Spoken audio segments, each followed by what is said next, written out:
Halo teman-teman, hari ini kita akan membahas mengenai klaim Indonesia atas perairan Laut Ambalat dalam perspektif hukum laut. Nah, seperti yang kita tahu, negara Indonesia ini merupakan negara kepulauan. Negara kepulauan ini juga tercantum dalam UN Clause atau United Nations Convention on the Law of the Sea tahun 1982. Indonesia memiliki kurang lebih 17.000 pulau dengan 2/3 wilayahnya merupakan wilayah perairan.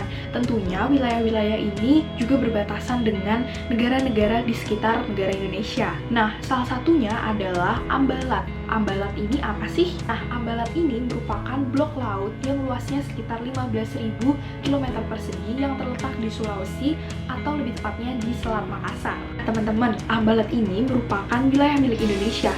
Kok bisa? Ini dibuktikan dengan perjanjian tapal batas kontinen Indonesia dan Malaysia pada tahun 1969. Dan tidak lama berselang setelah adanya perjanjian ini, Malaysia mengeluarkan peta baru dan memasukkan Pulau Sipadan dan Pulau Dingitan ke dalam peta tersebut. Hal ini membuat bingung, bukan hanya Indonesia juga, tetapi negara Singapura juga kebingungan. Kemudian, pada tahun 1970 dilakukan kembali perjanjian tapal batas antara Indonesia dengan Malaysia. Kemudian, Malaysia pada tahun 1979 mengeluarkan peta terbaru dan memasukkan Blok Ambalat ke dalam peta tersebut. Meskipun banyak negara yang tidak mengakui akan adanya peta tersebut, namun Malaysia masih menggunakan peta tersebut hingga sekarang. Karena wilayah Blok Ambalat ini berbatasan langsung dengan negara tetangga, yaitu negara Malaysia, memang sangat mungkin terjadi adanya konflik perbatasan. Dua perjanjian yang telah disebutkan tadi, yaitu perjanjian tapal batas tahun 1969 dan 1970, menjadi landasan Indonesia untuk mengakui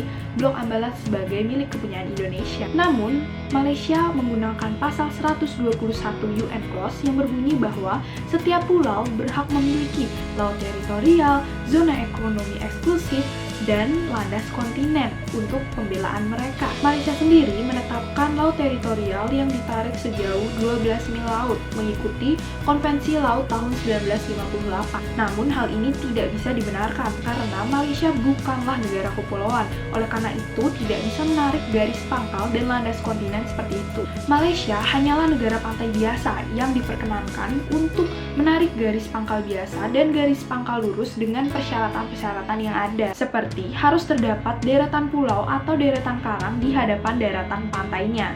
Maka dari itu, Malaysia bukanlah negara kepulauan sehingga ia tidak berhak untuk mengeklaim Ambalat sebagai wilayah miliknya. Secara yuridis, Indonesia diuntungkan dengan adanya pasal 47 UN Clause. Indonesia dapat menarik garis di pulau-pulau terluarnya sebagai patokan untuk garis batas wilayah kedaulatannya. Dapat kita simpulkan hingga saat ini, wilayah Blok Ambalat itu status hak berdaulatnya belum jelas. Sebab belum ada garis batas maritim yang membagi kewenangan antar dua negara tersebut. Meski demikian, pada dasar laut di Laut Sulawesi sudah ada eksplorasi sumber daya alam oleh Indonesia sejak tahun 1960.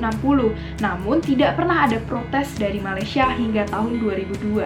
Menurut hukum laut internasional sendiri, karena Indonesia dan Malaysia sudah meratifikasi UN Clause tahun 1982, maka cara-cara penyelesaiannya juga harus dilakukan atau didasarkan dengan UN Clause 1982 itu sendiri, yaitu dengan memberikan kebebasan antar kedua pihak untuk memilih prosedur penyelesaiannya sepanjang itu disepakati bersama. Malaysia dan Indonesia sendiri sepakat untuk menggunakan metode negosiasi dan perundingan diplomatis.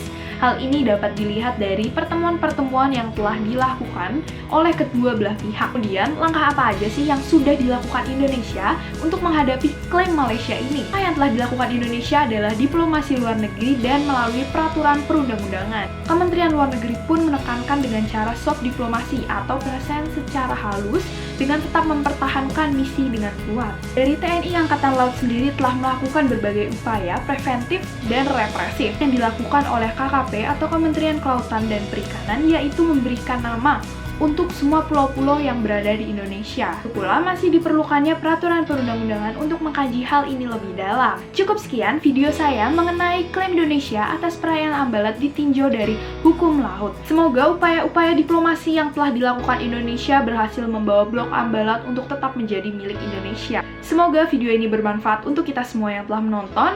Terima kasih.